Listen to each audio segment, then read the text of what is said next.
about you? Sorry? If you could go anywhere in the whole world, where would you go? I always want to be part of something bigger. I love that answer.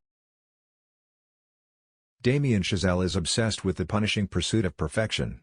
Whether it's finding an immaculate tempo, hurtling into space, or making it big in Hollywood, his films feature characters who are willing to endure physical and emotional torture to reach the finish line. If La La Land was his wide-eyed, sentimental look at the movie machine, Babylon feels like a very intentional counter to the criticisms of that film.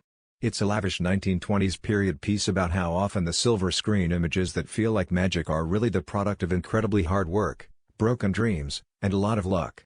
Multiple sequences in Babylon detail how much work goes into 2 seconds of film, whether it's a field of dozens of extras sitting around while a camera is obtained or the difficult perfection needed when recording sound. Those 2 excellent scenes remind us that none of this is easy, even if it all looks so much fun. Is it all worth it?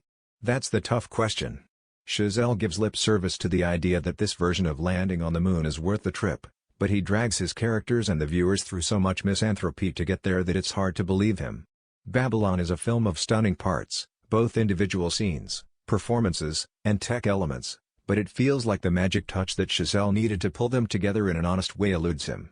There's something to be said about a film being so robustly unapologetic, but I felt as manipulated and deluded as the outsiders in this film who are eaten up by the Hollywood machine by the time it was over. One might argue that's intentional. A feel-bad Hollywood movie is rare, but it's the difference between pulling back a curtain and simply rubbing your face in elephant shit. And that's how Babylon opens, introducing us to Manny Torres, Diego Calva, a Mexican-American in the City of Angels at the end of the silent film era. He's trying to get an elephant to an insane Hollywood party, the kind of drug and sex-fueled affair that was only whispered about in the gossip rags of the time.